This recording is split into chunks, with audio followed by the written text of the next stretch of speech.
The following program contains images which may disturb some viewers.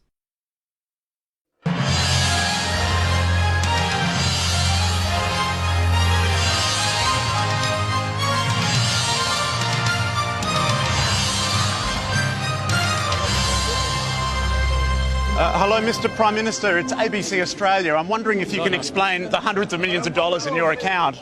Mr. Prime Minister. No. What are you trying to do? No, it's just a press conference. No. Stay him away.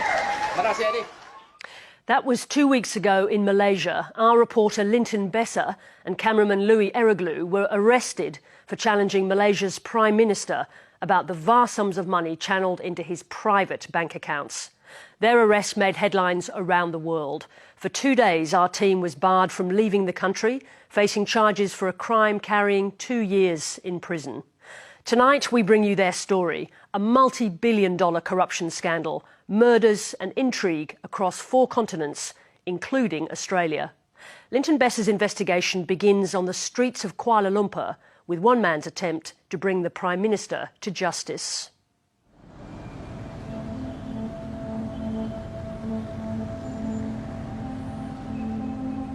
It's a seemingly ordinary day in downtown Kuala Lumpur. September 4, 2015. One of the city's most senior public prosecutors leaves home and begins his journey to work. He's been deeply worried about his current case. It's a corruption investigation that will rock Malaysia. Kevin was extremely stressed out on an ongoing case he was working on. And he never really did talk about the case till the last conversation I had with him. And it's when he said, hey, I can't talk much, he said, because my phone might be bugged.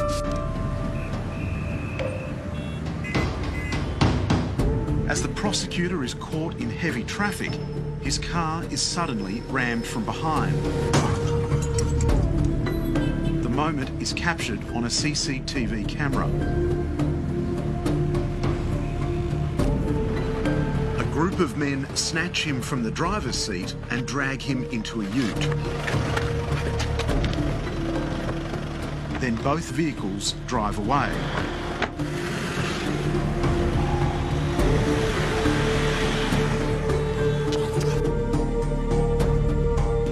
Days later, prosecutor Kevin Marias is found brutally murdered in a swamp on the outskirts of KL. He'd been forced into an oil drum that was then filled with cement.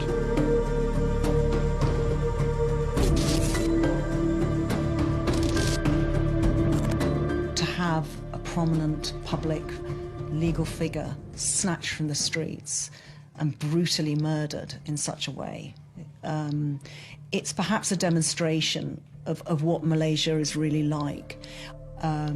It's bizarre and terrifying what happened to Kevin. I'm 101% confident that my brother was killed. It was an orchestrated attack to silence him. What's your feeling about who was behind your brother's death?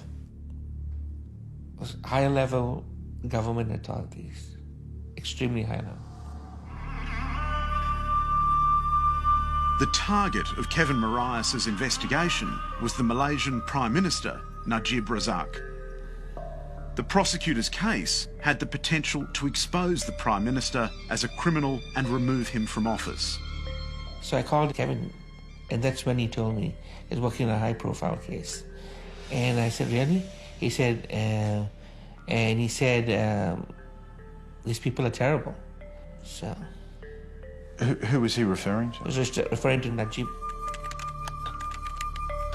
Just prior to his murder, the prosecutor had helped prepare charge sheets against Prime Minister Najib Razak. The documents alleged the Prime Minister corruptly obtained a bribe totalling 27 million ringgit, the equivalent of 11 million Australian dollars, in return for organising a loan for a government-linked company, a penalty that could result in up to 20 years in prison. When you were following the money trail, how important was that document? Well, this charge sheet was the smoking gun. The charge sheets were sent anonymously to Claire Rucastle-Brown in London. She's an investigative journalist and the sister-in-law of former British Prime Minister Gordon Brown. The Najib administration went wild when I published that document because they knew how dangerous it was. They were trying to shut this down, cover it up. The Malaysian government has charged 7 men over Kevin Marias's murder, including a military doctor he was prosecuting for corruption. But Charles Marias and others are convinced the charges are a cover-up.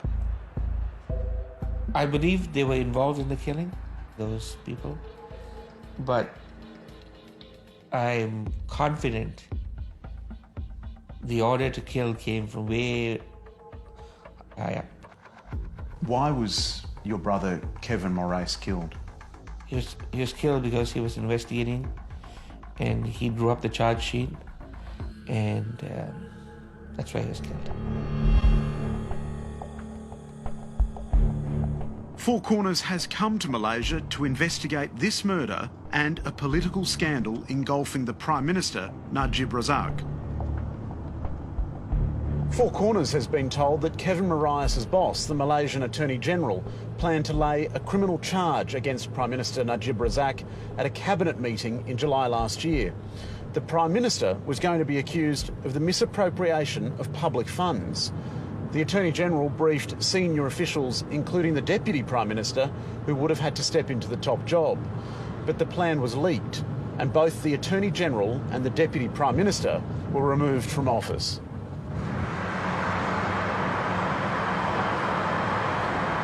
You sack your Deputy Prime Minister who just wants to know what happened. You sack the Attorney General who, I believe, preparing a charge against you. Well, this is unprecedented. I don't think we ever witness this kind of massive dismantling of the institutions of government to cover up crime. The $9.5 million payment to the Malaysian Prime Minister that was being pursued by Kevin Marias is just one of many unexplained payments he's received.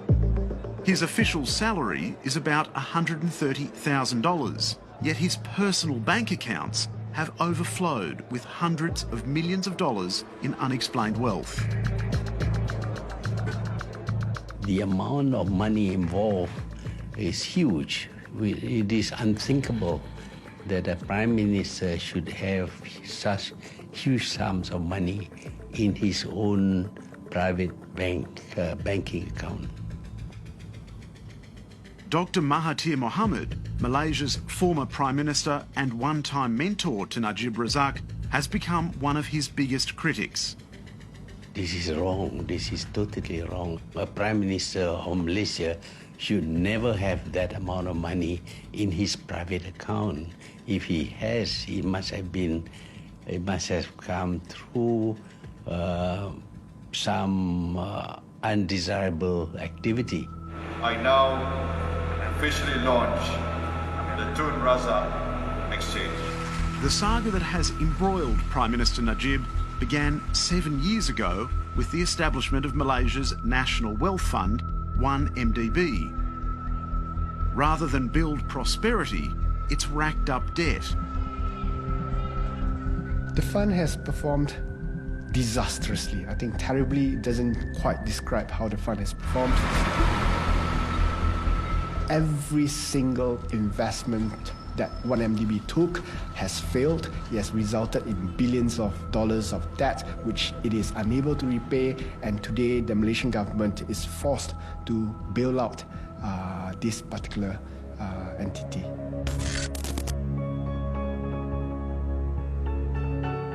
The 1MDB Advisory Board is chaired by Prime Minister Najib Razak.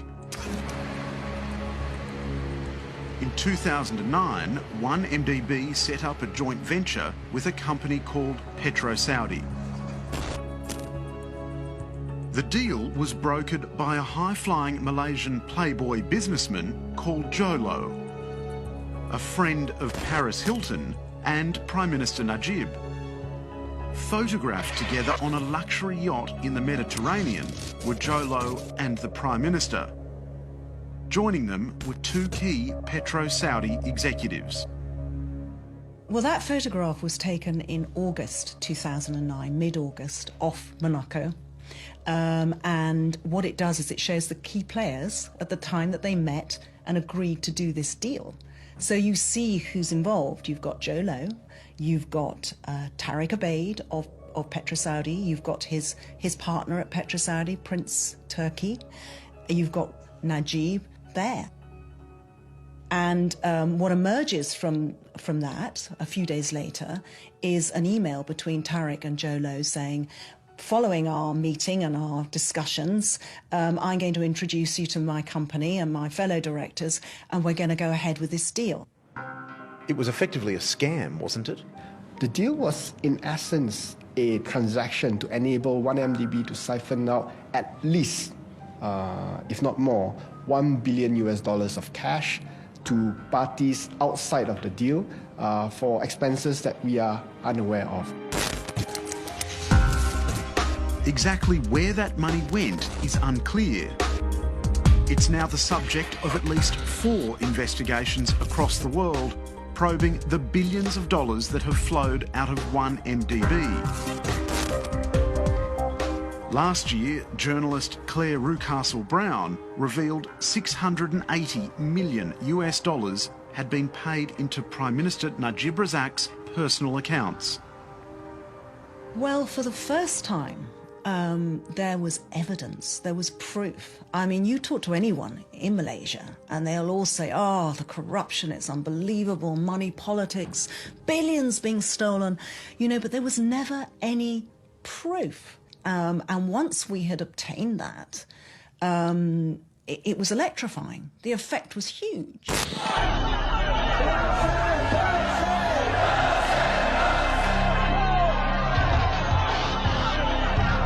The revelations prompted protests across the Malaysian capital. Tens of thousands of people took to the streets. Despite public outrage, Malaysian investigations were shut down after the new Attorney General said the $680 million found in the Prime Minister's accounts was a donation from the Saudi royal family. Well, he needs to explain where he gets the money. When you move huge sums of money, there must be some record, some documentary proof of the existence of the money, the source of the money, the banks that are used, and how the money is transferred by the bank to his account. Apart from saying that it was a gift from somebody, there is nothing else to prove that it was a gift. Because we need to know the person who made the gift must be extremely rich to be able to just give away $681 billion. The Malaysian government says Najib Razak has returned more than $600 million he received in 2013 and closed 2 of his accounts. But Four Corners has established that 3 new accounts were opened in the Prime Minister's name and the money just kept on pouring in.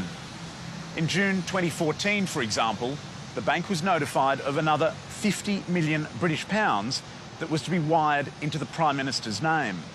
There were also a series of cash deposits that raised money laundering alerts here inside the bank.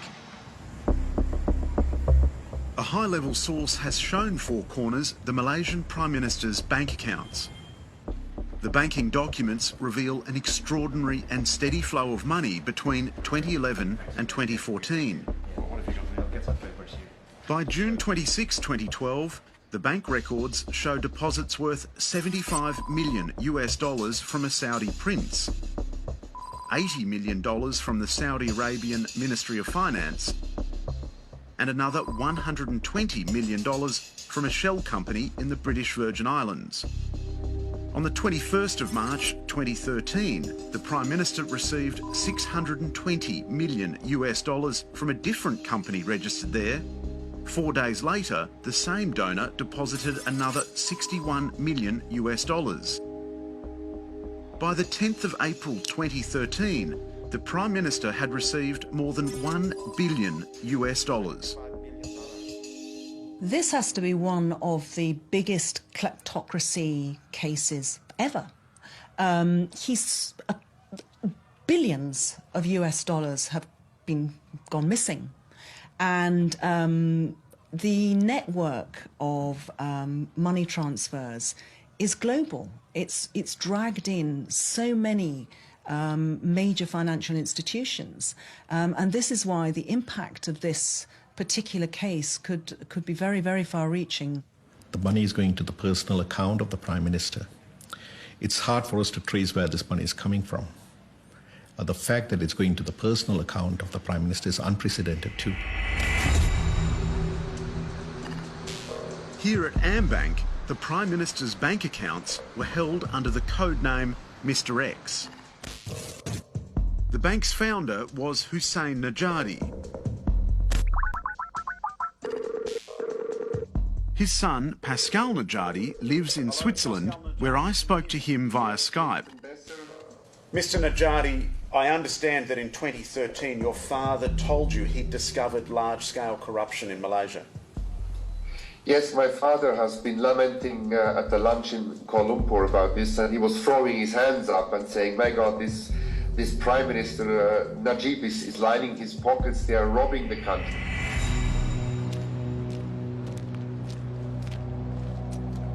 Just 5 days after their conversation, Hussein Najadi was gunned down in the car park of a Chinese temple in downtown Kuala Lumpur. For us it was clear this was not a random shooting or random murder. This must have been that there were high powers at hand that have been able to execute such a public place execution midday Kuala Lumpur downtown. Your father left AmBank in the 1980s. Why are you so convinced that he had become aware of the Prime Minister's accounts? My father was one of the old boys of that country. He has helped to build Malaysia, helped to modernize Malaysia, and he was still in touch with personalities, talking about the old times, talking about the old days, nothing business in particular, just staying in touch with the folks. Where we got much more clarity, Linton, was when we took an audio a witness on audio recording who confessed or who was revealed to us that my father, according to this witness, went with him to the central bank governor's office to complain about certain observations. There's no evidence Hussein Najadi's death can be linked to the scandal engulfing the Malaysian Prime Minister. Pascal Najadi plans to appeal to the United Nations to conduct an inquiry into the murder. Malaysia's banking regulator was told at least 3 times about the enormous deposits into Prime Minister Najib Razak's personal accounts. Four Corners has learned that senior AmBank officials came here to the Malaysian Central Bank governor to warn her about Najib Razak's personal accounts way back in September 2012.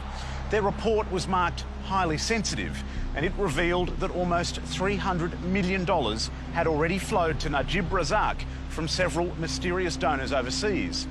Yet the central bank governor, Jae C, merely thanked them for their report and handed it back.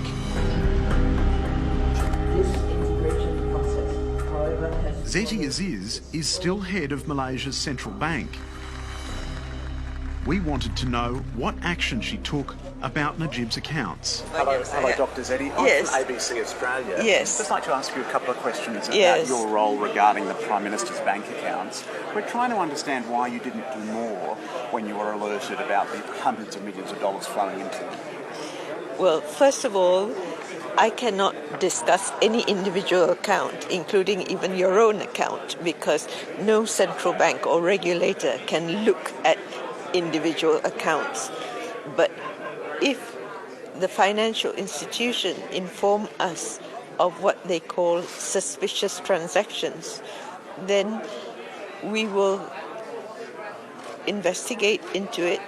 You're a member of the task force investigating all of these issues. What's been the outcome of that? Is it true what the new Attorney General has said, that Najib Razak has no case to answer? Is that true? I have no comment on this at this point in time. As I said, that no authority will discuss any investigation that has not been concluded. So who is behind the money flowing into the Prime Minister's bank accounts? As I said, I cannot comment on this. It is an ongoing investigation. Accusations against Prime Minister Najib Razak date back almost a decade. The first scandal was in 2002, when Najib Razak was Defence Minister overseeing a $1 billion submarine deal between Malaysia and France. It embroiled some of Najib's closest confidants in allegations of kickbacks, cover-ups and another murder. French authorities have indicted the former head of French arms firm Thales. They acted after an investigation by Malaysian anti-corruption campaigner Cynthia Gabriel into a $108 million commission paid to a Malaysian company. It wasn't just this payment that was of question. It was a couple of other payments as well that were made that seemed murky and seemed very shady, that did not have very clear reasons for why the payments were made. The middleman in the submarines deal was a senior advisor and friend to the Prime Minister. His name is Razak Baginda. We don't know who he is, apart from him being a close associate and friend of Najib. So until today, we are not certain if he was actually on a formal contract with the Defence Ministry or whether he was just negotiating a very large multi-million-dollar contract only because he was the friend of Najib Razak. The allegation is that kickbacks were given to the middlemen who negotiated the deal in France. That is the allegation. That allegation now has to be investigated properly. What thrust the corruption scandal into the global spotlight was another murder. This time, the victim was a 28-year-old model from Mongolia named Altan Tuya Sharabu. She worked as a translator. It's also been alleged she was having an affair with Najib, something he's always denied. But his advisor, Razak Baginda, was sleeping with her. He did admit that they were having a romantic relationship for a while. And then the events that led to her death suggested that he was trying to get rid of her. The model, Altan Tuya, wanted a cut of the money from the submarine deal. Interestingly, her father had said that Altan Tuya had left a note to say that she was coming to Malaysia to pick up her share of the commission, which amounted to about $100,000.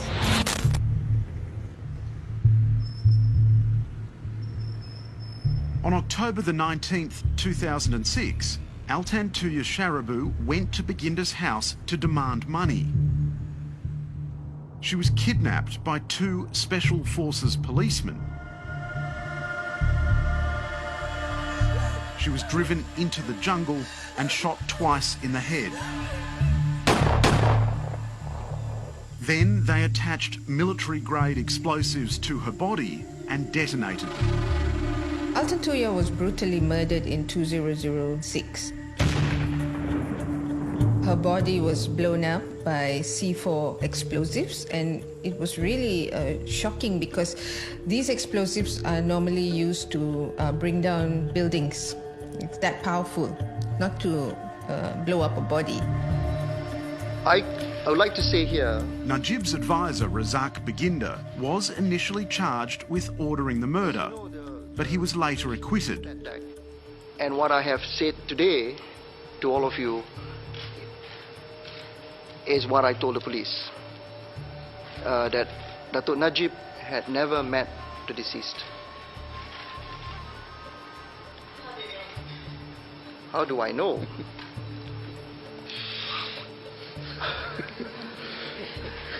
It's like asking me, I know. Okay, I know. Najib himself has always denied any involvement with the murder. Really, there's no shred of evidence at all been presented. Nothing in court, nothing has been said. And in fact, our the Mongolian Honorary Council has come out openly to say, look, he examined all the documents and there was nothing to connect me with a Mongolian girl whatsoever. So you didn't know her? No, absolutely not. Translation work for nothing, absolutely nothing. I have not met her at all. I do not know her at all. And how can I be linked with her? The allegations have dogged Prime Minister Najib since a private investigator, Bala Subramaniam, swore a statutory declaration implicating the PM's advisor, Baginda, in the model's murder. She said she know Najib and Raza Baginda met them in Paris. She was the mediator. Bala was a key witness because he had been part of the whole drama of those last few days of Altantuya's life. But Bala was there on that final night, during that final drama, when a car drove up with two thugs and pulled Altantuya off the street and drove away with her, the last time she was seen alive. And so his testimony was crucial. Yeah, I know, it's Najib's brother. But the PI recanted his statement and claimed in court documents he was forced by people close to the Prime Minister to leave the country. He offered me 5 million for me to retract the SD.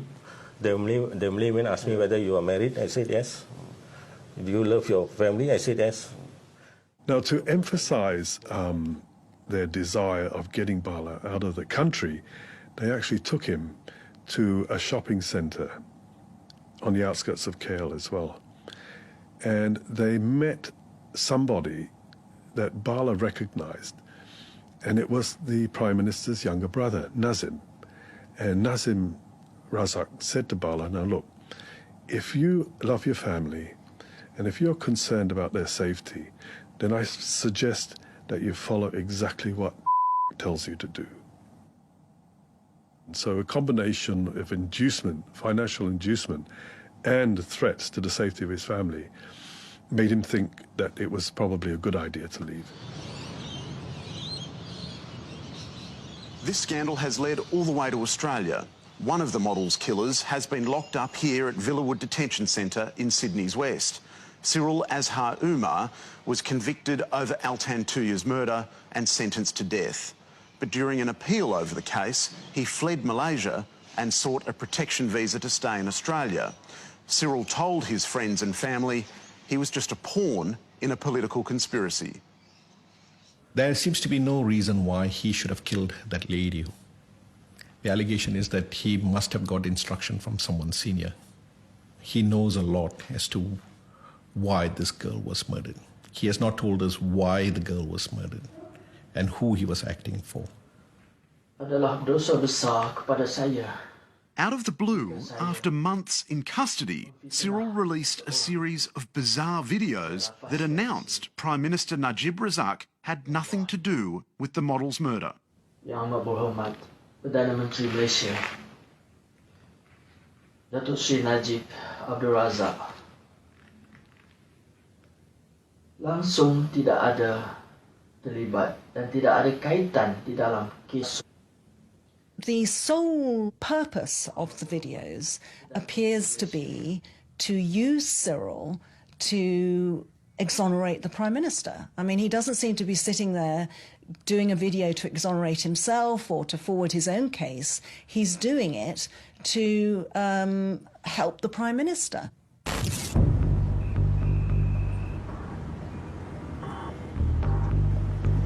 When Four Corners arrived in Malaysia 3 weeks ago, we found a country transformed by fear of its Prime Minister. I think there is an atmosphere of total terror. It's an incredibly difficult situation for every individual trying to carry out their jobs. You see, The problem in this country is that everybody is so scared of the Prime Minister. In Malaysia today, dissidents are silenced, political opponents are jailed, and news organisations are shut down. But people are still finding ways to protest. Street artist Fahmi Riza's image of Prime Minister Najib Razak as a clown has gone viral. I designed the poster and posted it on my social media sites, on Facebook, Twitter and Instagram. And I received a warning from the Malaysian Twitter police, warning me for posting the poster. Why? What's wrong? And not just a warning, I've also been investigated for making the poster. I'm being investigated under there's two charges. One is under the Communications Act, another one under the Penal Code for this poster alone. Why? Why are they cracking down on it? Someone wasn't happy with the image and made a police report against me. Authorities are on the lookout for anti-government critics everywhere. Within hours, Fahmi Riza's new poster had been torn down after a visit by police. What's happened? Yeah, 8 hours later, something like that, Don't know exactly when. But when I talked to the car attendant here at the parking lot, they said the police came here at around 8 p.m. last night, asking him so many questions about the poster, who did it, This is just one more way for them to silence dissent in this country. I think you leave this place. Okay. Because why? Yeah. Why should we leave? Because he put the stick as a poster. Yes. It's against the law. It's against the law to put up a poster. Yeah. My prime minister, this country's prime minister's photo. Yes. That is very bad. But why can't we, as citizens, express ourselves? I call the police now. You can talk to them. Why do you want to call the police? Because he did something wrong. This is our Malaysian law. Right. Yeah, we cannot say bad things about our prime minister. There's no law that says we cannot say bad things about the prime minister. Okay, I'll go and call the police. So you want to call the police on me? Yeah. For others, the consequences of dissent are far more serious. Khairuddin Hassan is a former senior politician from Prime Minister Najib's own party. Last year, he went to the UK, Switzerland, Singapore and Hong Kong to lodge police complaints about the huge sums of money pouring into the PM's accounts. You see, my intention was to get the Foreign Legal Enforcement Authority to investigate on this 1MDB scandal. I didn't make any wild accusation or whatsoever. I flew abroad because I want to put it to the rules of law. Khairuddin Hassan was jailed for 2 months on terrorism charges. He was accused of sabotaging the Malaysian economy. Well, they accused that I was trying to sabotage the economy of Malaysia. Why I am arrested, detained, and charged under Terrorism Act. That is ridiculous. I was arrested and charged under that Terrorism Act, and my lawyer, for the first time in history, he is arrested alongside with me. A lawyer who is providing legal services to his client. It didn't take long for our questions to start upsetting people.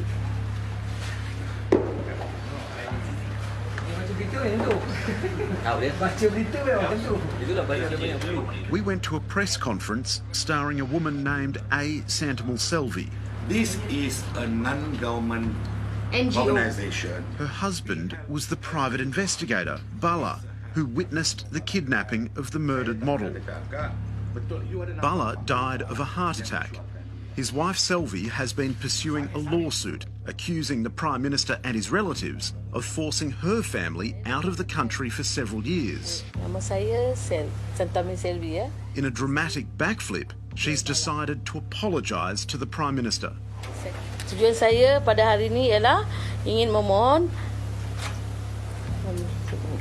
maaf secara terbuka khususnya kepada Perdana Menteri Malaysia, Datuk Seri Najib dan ahli keluarganya. So let me ask you this. Lain jadi. Mrs. Selvey, it's just so strange. Suddenly you apologise. You can see why it's confusing. Sorry, I'm asking Mrs. Selvey. The press conference was exposed as a sham when, within minutes, Selvey withdrew her apology and revealed she'd been paid. So you're not apologising to Najib? No. The balas SD is the right. It's true. Okay. Why, Mrs. Selvey, suddenly you're changing your position so radically? Someone has come to the table with funds to help you in your difficult financial position, and you've taken a difficult decision, and one that perhaps is understandable, to change your story because the political pressure was just too great. Is that right? No, she never changed any story here. Well, she's changed her story twice already this morning. You see, one story she changed. Well, first, the statement says she apologised to Najib, but she just said clearly, no, she's not apologising to Najib. Which is it? Saya tak nak buka cerita-cerita lain, okay? Sorry. You won't answer any more questions, Mrs. Selvey? Sorry. No more questions. What was the total financial offer? I come here for my children's education, that's all. 20,000. Only 30,000 ringgit? I need only 20,000. 20,000 ringgit. The ringgit. cannot give me the 20,000, so I come to this office. For my children's education, that's all. Take my bag. Do you think you feel... Can you please stop asking questions? No more questions, please. The man who organised the press conference, Ramesh Rao, is a political fixer who has staged similar events before. Mrs. Selvey What is has wrong stuck... with you, a white man? Can you see the paper statement? I'm helping the speaker guys and all that, and you are keeping repeating his finger. I'm off. Okay, I will make sure the children get a good education. I will help them. She apologized or not, that is not my problem. But my concern, I will make sure the children gets a good education. Done.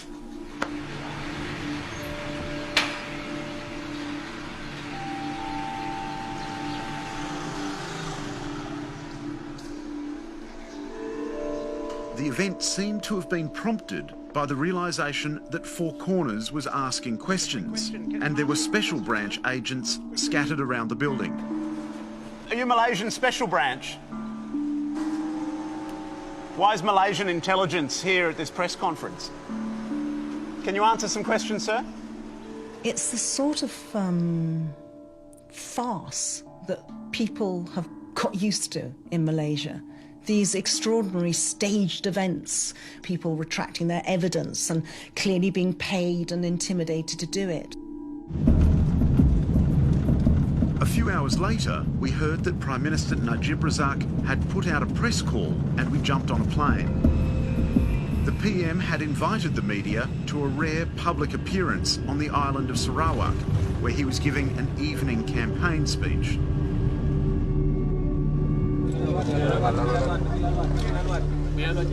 It was the first and only chance we had to have Prime Minister Najib answer our questions. Hello, Mr. Prime Minister. It's ABC Australia. I'm wondering if you can explain the hundreds of millions of dollars in your account. Hello, Mr. Prime Minister. Can you explain all the hundreds of millions of dollars in your account? Mr. Prime Minister. What are you trying to do? No, it's just a press conference. No. Stay him away.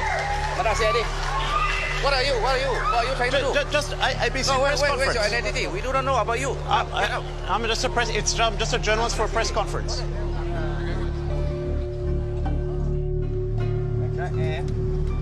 It's very sensitive here. We've just been questioned by the police and Malaysian intelligence. They've taken our passports and asked us where we were staying. Made it very plain we were not welcome questioning the Malaysian Prime Minister about the huge volumes of money pouring into his account. Okay. Soon after, our van was pulled over.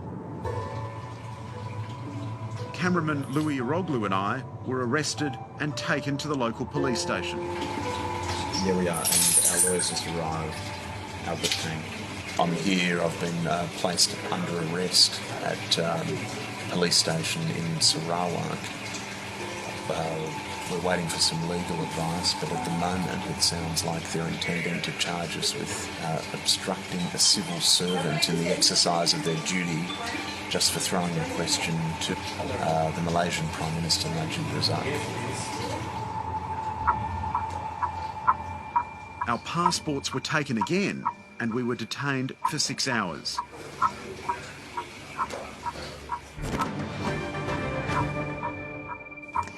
An ABC Four Corners crew was detained by Malaysian authorities overnight. Things seem to be going from bad to worse in Malaysia. Well, these are matters that we are raising with the Malaysian authorities. The Four Corners team has been arrested in Malaysia. We are deeply concerned about this. We are providing consular support to the ABC crew, and we're certainly raising the issue at the appropriate level within the Malaysian government. Louis and I were banned from leaving Malaysia and warned we could face 2 years in jail. Late on the Monday night, we got bad news. If your client do not plead guilty, then the matter will go to trial, and in which case the Senior Federal Counsel may ask the court for the passports of Linton and Louis to be retained by the court. Of course, we were to face court the next day to hear criminal charges read against us.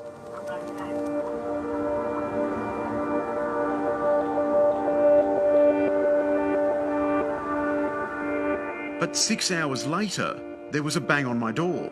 The authorities had suddenly changed their minds. The charges were to be dropped. We were free to go, but for those who live in Malaysia, the crackdown continues. They've resorted to sheer intimidation and threats. They're no longer able to rely on law enforcement to protect their position. So they're just letting people know if they do cross them, they'll just be met with sheer intimidation.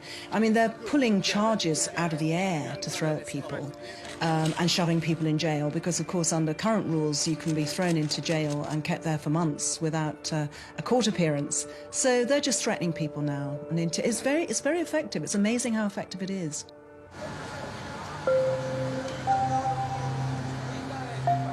Millions of ordinary Malaysians are watching the unfolding drama with wary resignation. How long Prime Minister Najib Razak can hold on to power is anyone's guess. He has to go because his policies are doing a great deal of harm to the country. He has undermined all the institutions of government created to make sure that the country is well run. So all the institutions that guard public interest are not functioning anymore. So that gives him almost absolute power. In any other country, a Prime Minister linked to so many allegations of corruption would have been impeached by now. What is it going to take in Malaysia? I think that Malaysia is waiting for foreign action. I think they feel disempowered, helpless. I think after years and years of increasing dictatorial control, they no longer feel they have a democracy. There is an atmosphere of total fear amongst the people who should be taking action to see law and order enforced against Najib.